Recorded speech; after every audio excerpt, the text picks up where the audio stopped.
If I were given just one wish, my wish would be to break the spell of perfectionism. I'd take my wand and I'd say, you are free, and you are free, and you are free from perfectionism.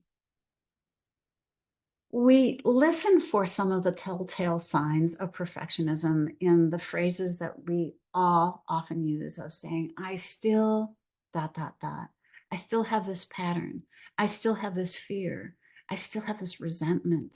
I still do have these habits, this greed, this lust, all of the things that we wish we could be rid of, purified from.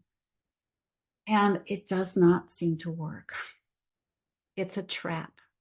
Because what's happening when we say, if only I have the right partner, if only the right job, the right amount of money, all of these things that we want to achieve our way into a state of exemption from hardship, the underlying whisper, the underlying drive in that achievement focus is not enoughness. I'm not good enough yet. I have to work on getting better. I am unworthy until I achieve these things. I can feel how much of my value comes from having an identity and other people's approval. And every time we pursue that perfectibility, we're really digging deeper into the shame and unworthiness that is the very thing we wish we could heal. It just doesn't work.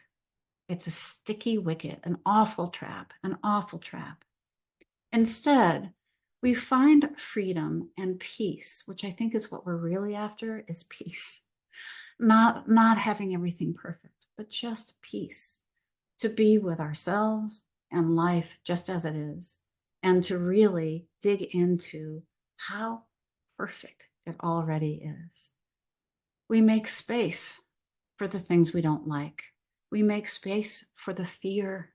We make space and hold in our heart the anger, the envy, the feeling small, the failures, all the things that we believe are holding us back. When we can hold them and allow them to be present and not wrong, they don't hold us back any longer. They become part of the chatter. They become part of our curiosity. They become sometimes our teachers. We can use all of that as fertilizer for listening deeper to what's unfolding and emerging and taking us into the next turn of expansion. That's our work. That's really our work overall.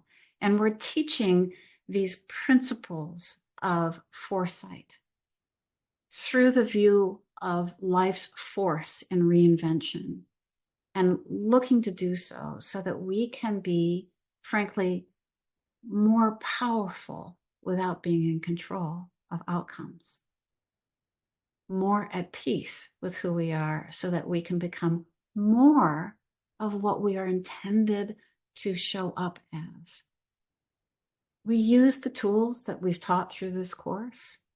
We understand the whispers of a dream. We understand how we get caught in drama triangles, which is one of those, it's wrong again, something's wrong here, we need to fix it. This fixing mind is everywhere. We also use it when we are making space for all of those parts of us by applying the 4 habits of mind. When we can turn to our fear, our anger, our greed, our failure with optimism and curiosity, courage, and patience, the space opens. They belong. It all belongs. We also know that if we can watch where we are in the spiral and stay attuned to what's emerging and what's expiring, we can take more space to support that. And that when we continue to dig deep into these personal qualities that we have chosen to cultivate, they keep us honest. They keep us taking an inventory of ourselves, not to get rid of anything, but to compost it for this greater, more expansive way of being that allows us to be in the thread of our own lives. So you are well equipped with some beautiful tools to go into your life and put all of this to use and to start to be alert to. This will be fun for you, I think, almost like a bingo card of how often conversations wherever you go are full of a fixed mentality that has stories of drama triangles and if onlys about perfectionism, control. And we're wanting to release that to be good leaders, to be more of who we need to be, to come into strategy with a more open mind and open heart.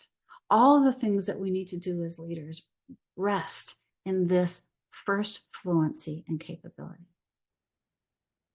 It's yours now. See you soon.